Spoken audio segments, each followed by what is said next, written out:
السلام عليكم ورحمة الله وبركاته. أهلا بيكم مرة تانية في قناة ماما لايف ستايل. صباح الفل وصباح التفاؤل. النهاردة هنتكلم عن 35 حاجة لازم نتخلص منهم علشان نقدر نشوف شغلنا ونقدر يعني بالنا كده يبقى رايق ونقدر ننجز حاجات كتير وتبقى دماغنا دايما مترتبة. في حاجات كتير قوي في حياتنا بترجعنا لورا وبتعطلنا ومش بنقدر بسببها اننا ننجح ولا ننجز شغلنا، ودايما حاسين بان دماغنا فيها دوشة وفيها زحمة ومحتاجة دايما تترتب من اول وجديد. لو عديتي وتخلصتي من الحاجات دي هتحسي بجد بالفرق في حياتك. التوتر والضغط اللي انت حاسة بيه هيقل جدا. دايما هتبقي فاضية انك تركزي على حاجات اهم في حياتك. كمان صحتك النفسية هتتحسن جدا، وده هيديكي فرصة انك تعملي الحاجات اللي بتحبيها، ومن خلال كده طبعا هتحسي بسعادة اكتر لانك فضيتي وقت ومساحة انك تعملي الحاجات اللي انتي بتحبيها. الحاجات دي كتير جدا في حياتنا وفي كذا اتجاه، يعني مش في اتجاه واحد بس او في جانب واحد من جوانب حياتنا. لأ، هي فعلًا منتشرة أوي في كذا اتجاه في حياتنا. تعالوا مع بعض بقى نتكلم عن ال35 حاجة اللي فعلًا بتعطّلنا وبتاخد من طاقتنا، وإحنا محتاجين إننا نتخلّص منها أو نتخلّى عنها ونخرّجها من حياتنا. أول حاجة تحمُّل مسؤولية كل حاجة في البيت لوحدِك. لازم تشركي الناس اللي موجودين معاكِ في البيت في كل تفصيلة بتحصل جوّه البيت. رقم 2 رغبتِك في التحكُّم في كل شيء في البيت أو كل شيء خاص مثلًا بأولادِك أو بزوجِك، وإنِّك دايمًا عندِك اتجاه كده للسيطرة. اتأكدي دايمًا إنِّك بتتحكمي بس في أفكارِك وردود أفعالِك بس. رقم 3 عدم تقبُّل شكلِك، وده خطر جدًا لإن دي أول حاجة أنتِ مستحيل تغيّريها أو تتحكمي فيها. تقبّلي شكلِك لإن ده من صُنع الله، وشوفي الجوانب بقى الأجمل في شخصيتِك اللي ممكن تعوّض إحساسِك أنتِ بالنقص، لإن خلق ربنا ما فيهوش نقص ولا حاجة. هو يعني ربنا خلقنا بشكل متكامل وبالصفات بقى الحلوة اللي موجودة فينا، بشخصيتنا، بالمهارات اللي بنعرف نعملها. مش لازم تعتمدي بس على شكلِك. رقم 4 خوفِك إنِّك تقولي لأ، فبتقبلي بقى أي حاجة وخلاص. احمي نفسِك بالحدود في التعامل مع الناس.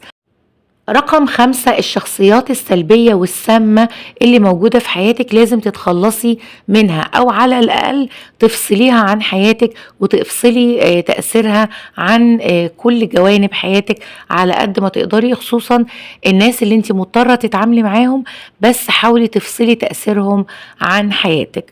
رقم 6 المشاعر السلبية، عبّري عنها أول بأول بشكل مناسب علشان تعرفي تعدّيها وتتخطّيها.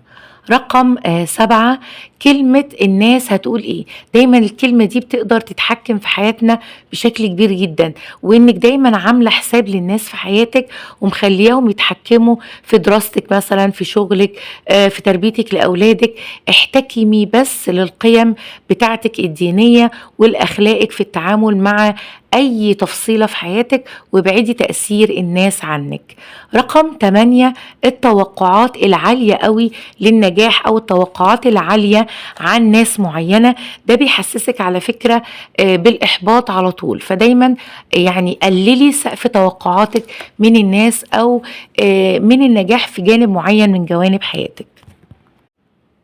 رقم 9 قائمة المهام الطويلة جدًا. دي على فكرة بتدمّر نفسيتِك وبتدمّر حياتِك. لو أنتِ ما خلّصتيش قائمة المهام دي كل يوم هتحسّي إنِّك مقصّرة وإنِّك مش بتعملي اللي عليكِ، مع إن أنتِ اللي مزوّدة أوي قائمة المهام. فحاولي تقلّليها ما تزيدش عن 3 مهام يومية على قد ما تقدري، أو أقل ما فيش مشاكل، علشان ما تحسّيش دايمًا بالإحباط. رقم 10 تخلّي وتخلّصي دايمًا من الكراكيب المادية في بيتِك وفي شغلِك، لإن ده بجد بيمنعِك إنِّك تعيشي بالطريقة الصح. رقم 11 تخلي عن الكراكيب الإلكترونية، فضي دايما الموبايل بتاعك وفضي الفيسبوك واليوتيوب من الحاجات اللي ممكن بتعطلك وبتاخد من وقتك وطاقتك على الفاضي. اختاري دايما الحاجات اللي انت بتتابعيها على السوشيال ميديا تكون بتخدم الأفكار بتاعتك وبتساعدك انك تحققي أهدافك.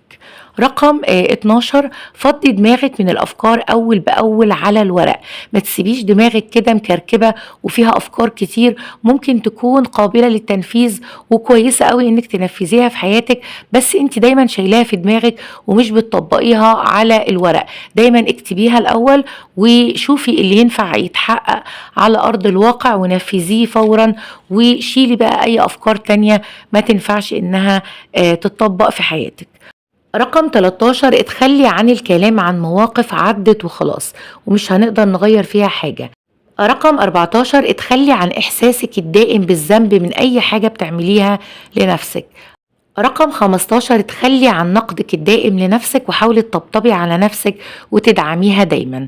رقم 16 اتخلي عن تركيزك الدائم على الحاجات اللي مستحيل تغيريها.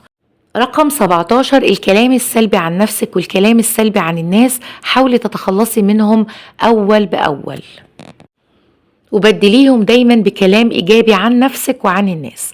رقم 18 اتخلصي من عادة التأجيل وانجزي شغلك برضو أول بأول.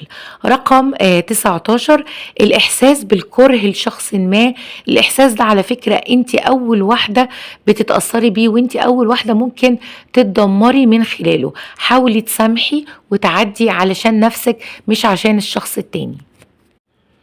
رقم 20 تخلي عن شكك في نفسك وقدراتك ودايما أمني بنفسك، لأن إحساسك بالشك في قدراتك ده بيمنعك إنك تجربي الفرص الجديدة المتاحة قدامك.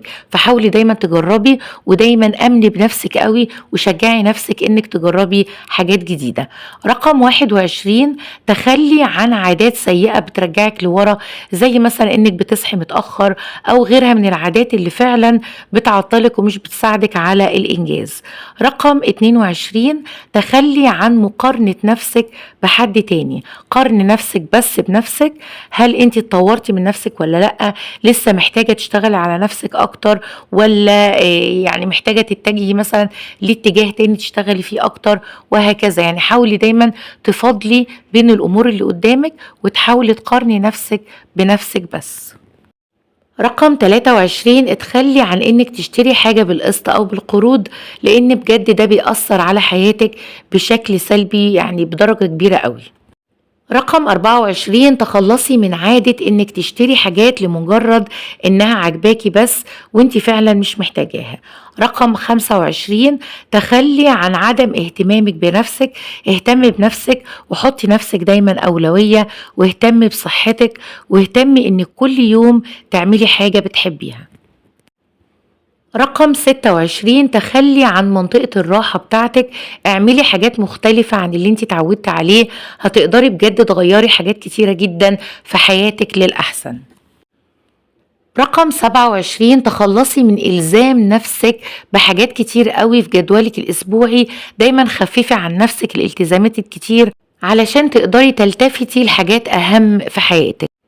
رقم 28 تخلي دايما عن انك تدي لنفسك اعذار انك مش عارفة تبدأي اي حاجة او انك تبدأي شغل او تتعلمي حاجة تفيدك جديدة مثلا. وقفي اعذار وابدأي فورا انك تشتغلي على نفسك للافضل.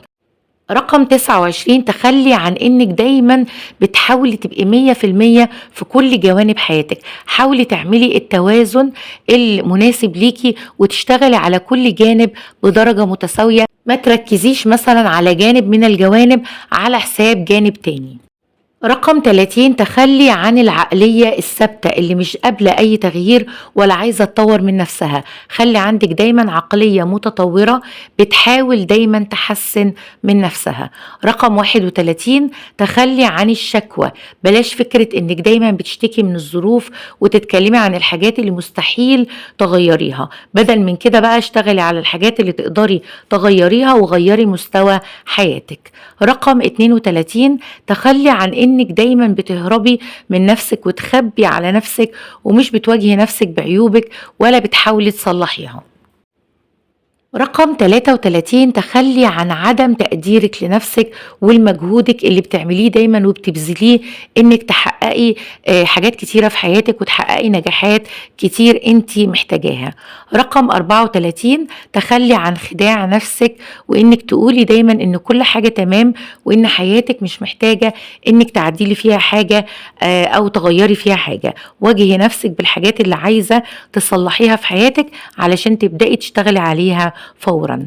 رقم 35 تخلي عن خوفك من المستقبل واشتغلي دايما على الحاضر علشان تقللي الخوف ده وانك دايما تكوني واثقة في نفسك وعندك كده تفاؤل وعندك ثقة في ربنا قوية جدا بعلاقتك القوية بالله علشان تقدري تعدي أي مصاعب بعد كده في المستقبل. ده الفيديو بتاعي النهاردة ويا رب بجد الفيديو ينفعكم ويفيدكم. صباح الفل، صباح التفاؤل، والسلام عليكم ورحمة الله وبركاته.